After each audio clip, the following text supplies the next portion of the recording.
खुशामदीद। चलिए आज एक ऐसी कदीम लोक कहानी की दुनिया में चलते हैं जो दिल और कानून के दरमियान एक सवाल खड़ा करती है। हाँ, ये कहानी है परी ज़रंगार की। तो कहानी शुरू होती है एक बहुत ही अहम सवाल से। सवाल ये है कि क्या कोई कानून उस वक्त भी मुनसिफाना रहता है जब वो रहमदिली के रास्ते में आ जाए।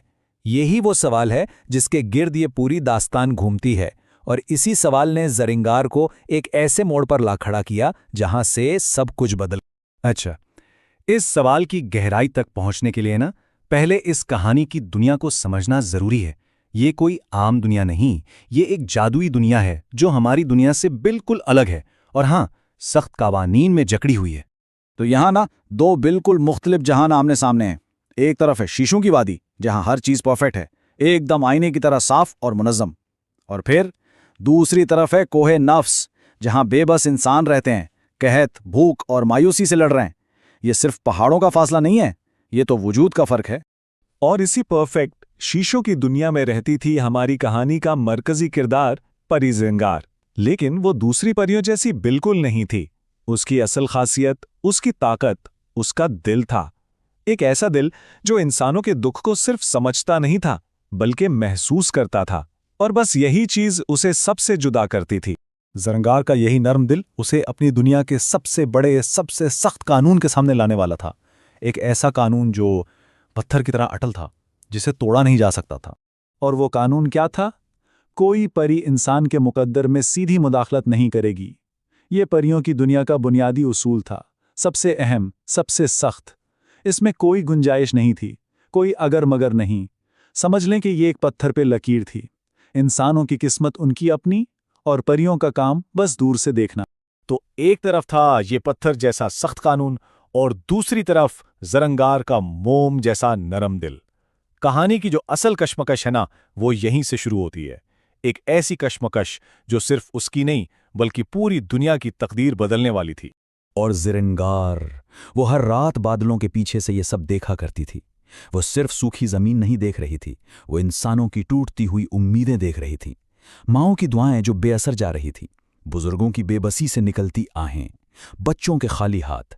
ये सब मंजर सीधा उसके दिल पे लग रहे थे।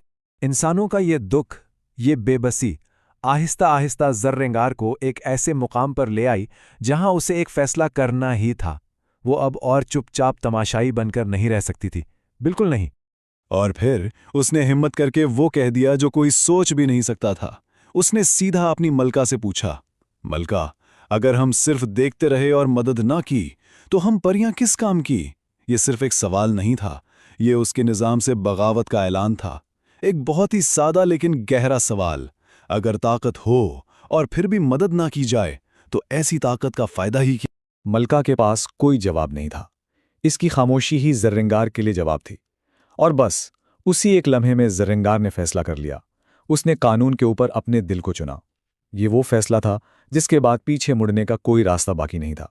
उसने जो किया वो कोई आम जादू नहीं था। उसने अपनी ज़ात का एक हिस्सा, अपनी रूह की रोशनी निकालकर बादलों में मिला दी। ये रहमदिली का सबसे खालिस इजहार था, अपने वजूद का एक टुकड़ा कुर्बान करके दूसरों को जिंदगी देने का अमल। और फिर कोहे नफ्स पर एक हल्की सी बरकत वाली बारिश बरस पड़ी।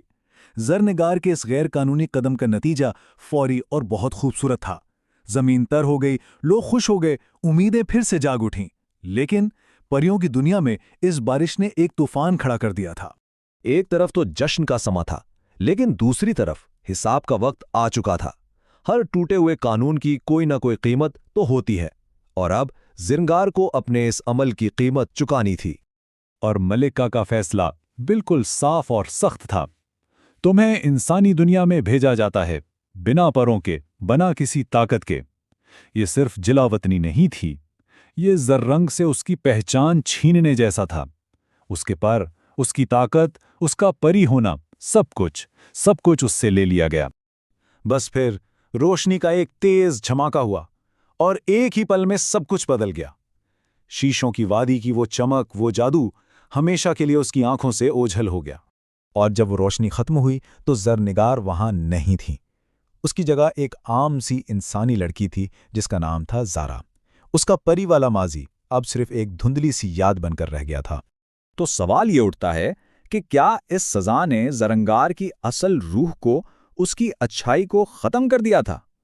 चलिए देखते हैं कि एक इंसान बनकर ज़्वारा की जिंदगी कैसी गुजरी। ज़ारा बनकर अब वो दुख दर्द को दूर से महसूस नहीं कर रही थी, वो अब उसे खुद झेल रही थी। उसने मेहनत सीखी, तकलीफ को समझा और पहली बार भूख का मतलब जाना। इंसानी जिंदगी की हर मुश्किल का उसने सामना किया और इस तजुर्बे ने उसके अंदर की हमदर्दी को पहले से भी कहीं ज्यादा गहरा कर दिया। और पता है, इससे एक बात साबित हुई, उसकी असल ताकत उसके परों में या जादू में नहीं थी, बल्कि उसके वजूद में थी।